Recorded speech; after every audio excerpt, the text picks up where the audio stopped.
ಹಾಗಾಗಿ ಈ ಬುದ್ಧಿಮತ್ತೆಯನ್ನು AI ಉಪಯೋಗಿಸಬಲ್ಲರು. ಅದಕ್ಕೆ ನಮ್ಮ ಮೋದಿ ಸರ್ಕಾರ ಎಷ್ಟು ಅವಕಾಶ ಕೊಟ್ಟಿತ್ತು ಅನ್ನೋದು ಇದು ದೊಡ್ಡ ಪ್ರಶ್ನೆ ಇವತ್ತು ಎದ್ದುಬಿಟ್ಟದ. ಅದಕ್ಕಾಗಿ ಅವ್ರು ಈಗಾಗಲೇ ನೋಟಿಸು ಕೊಟ್ಟಿದ್ದಾರೆ ಸಹಯೋಗ ಪೋರ್ಟಲ್ದಿಂದ. ಅದಕ್ಕೆ ಪ್ರತ್ಯೇಕವಾಗಿ ಹೈಕೋರ್ಟ್ಗೆ ಚಾಲೆಂಜ್ ಮಾಡಿದ್ದಾರೆ. ಅದಕ್ಕೆ ಏನಪ್ಪ ಅಂದರೆ ಇದೆಲ್ಲ ದೃಷ್ಟಿ ಇಟ್ಕೊಂಡು ಎಲಾನ್ ಮಸ್ಕರ ಈ ಕೃತಕ ಬುದ್ಧಿಮತ್ತೆ ಗ್ರಾಹಕ್ 3 ಬೇಟಾ ಎಂಬ ಚಾಟ್ಬೋರ್ಡ್ಗೆ ಸಂಬಂಧಿಸಿದಂಥ ಸ್ಪಷ್ಟೀಕರಣ ನೀಡುವಂತೆ ಭಾರತ ಸರ್ಕಾರವು Xಗೆ ಮಾರ್ಚ್ 19 ನೋಟಿಸ್ ನೀಡಿದೆ. ನೀವು ಏನದಕ್ಕೆ ಕ್ಲಿಯರ್ ತಿಳಿಸಿದಾಗ ಅಂತೇಳಿ. ಅದಕ್ಕೆ ಈಗಾಗಲೇ ಅವರು ಖುದ್ದು ಏನಾಗಿದ್ದಾರಪ್ಪ ಅಂದ್ರೆ ಹೈಕೋರ್ಟ್ಗೆ ಹೋಗಿದ್ದಾರೆ. ಇನ್ನು ಹೈಕೋರ್ಟ್ನಲ್ಲಿ ಏನೇನು ಆಗ್ಬೋದು, ಎಂತ ಆಗ್ಬೋದು? ಯಾಕಂದ್ರೆ ಎಲಾನ್ ಮಸ್ಕ್ ಏನು ಸಾಮಾನ್ಯದವರಲ್ಲ, ಟ್ರಂಪರ ಬಲಗೈ ಬಂದರು, ಜೊತೆಗೆ ಆರ್ಥಿಕವಾಗಿ ಬದ್ಧರು, ಇನ್ನೊಂದು ದೇಶದಲ್ಲಿ ಇರುತ್ತಿರುವಂಥವ್ರು. ಅದಕ್ಕೆ ಅಮೇರಿಕಾ ಆದ ಈ ಕಂಪ್ನಿಯನ್ನು ಯಾವ ರೀತಿಯಾಗಿ ಮೋದಿಯವರು ತಲೆ ಹಿಡಿಬೋದು, ತಲೆ ಹಿಡಿದ್ರೆ ಸಾಕಷ್ಟು ದುಷ್ಪರಿಣಾಮಗಳು ಆಗೋ ಸಾಧ್ಯತೆಗಳು ಇದ್ದಾವೆ. ಯಾಕಂದ್ರೆ ನಿಧಾನಕ್ಕೆ ಅಮೇರಿಕಾ ಭಾರತದ ದೋಸ್ತಿ ಮಾಡ್ಕೊಳ್ತಾ ಇದೆ, ತನ್ನ ತೆಕ್ಕಿಗೆ ತೆಗೆದುಕೊಳ್ತಾ ಇದೆ. ಈಗಾಗಲೇ ಅನೇಕ ಬ್ರಿಕ್ಸಿಂದ ಆಯಿತು, ಚೈನಾದಿಂದ ಆಯಿತು, ರಷ್ಯಾದಿಂದನೇ ಆಯಿತು, ಇನ್ನೂ ಎಲ್ಲ ದೇಶಗಳು ದೂರ ಸೇರ್ತಿರುವಂಥ ಈ ನಮ್ಮ ಭಾರತದ ರಾಜನೀತಿ ಮುಂದಿನ ದಿನದಲ್ಲಿ ಏನಾಗ್ಬೋದು? ಯಾಕಂದ್ರೆ ಅಮೇರಿಕಲ್ಲಿ ಜಾರ್ತಾ ಇದ್ದಾರೆ ಅವರು.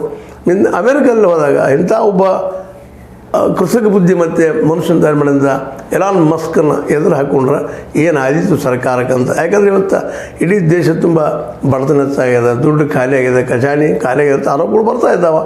ಯಾವುದಕ್ಕೂ ಇವತ್ತು ದುಡ್ಡು ಇಲ್ಲ ಅನ್ನೋ ಪ್ರಸಂಗ ನಿರ್ಮಾಣ ಆಗಿದೆ ಅಂತೇಳಿ. ಇಂಥ ಪ್ರಸಂಗದಲ್ಲಿ ಇದು ಸತ್ಯವನ್ನು ಹೇಳ್ತಾ ಹೋದ್ರೆ ಏನು ಗ್ರಾಹಕ ಅದಲ್ಲ ಕೃತಕ ಬುದ್ಧಿಯ ಮತ್ತು ಮನುಷ್ಯ ಅದಕ್ಕೆ ಏನಾದರೂ ಬ್ಯಾನ್ ಆದರೆ ನಿಶ್ಚಿತವಾಗಿಯೂ ಎರಡೂ ರಾಷ್ಟ್ರಗಳ ಮಧ್ಯದಲ್ಲೇ ಒಂದು ತಿಕ್ಕಾಟ ಸ್ಟಾರ್ಟ್ ಆಗ್ಬೋದು.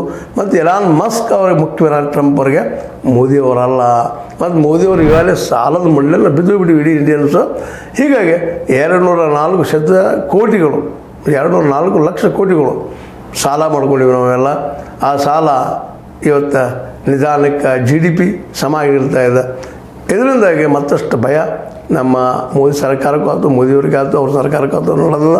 ಇಂಥ ಸ್ಥಿತಿಯಲ್ಲೇ ಈ ಏನಪ್ಪ ಅಂತಂದ್ರೆ ಎಲಾನ್ ಮಸ್ಕರ ಬೇಟಾ 3 ಬಂದಿದ್ದ ಇಲ್ಲಿ ಗಾಬರಿಗೊಳಿಸೋಂಗಾಗಿದೆ BJPಗೆ ಮತ್ತು ಮೋದಿಯವರಿಗೆ. ಯಾಕೆ ಹಿಂದಿನ ಈ 10 ವರ್ಷದ ಆಡಳಿತ ಬಗ್ಗೆ ಏನಾದರೂ ಅದು ಒಂದಿಷ್ಟು ಕಾರ್ಯಕ್ರಮ ಮಾಡಿದರೆ ದೇಶದಲ್ಲಿ ಆಲ್ರೆಡಿ ಸ್ಪ್ರೆಡ್ ಔಟ್ ಆದಂಥ ಅನೇಕ ಮುಚ್ಚೋಗಿರುವಂಥ ಅನೇಕ ಘಟನೆ ಹೊರಬರೋ ಸಾಧ್ಯತೆಗಳಿದ್ದಾವೆ.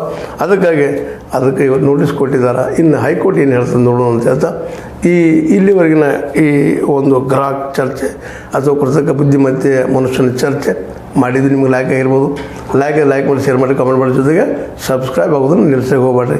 S16 ನ್ಯೂಸ್ ಅರ್ಥಾತ್ ಸಿತಾರಾಮ್ ಇದು ಸತ್ಯದ ಕೈಗೆ ನೋಡಿ ವಂದನೆಗಳು.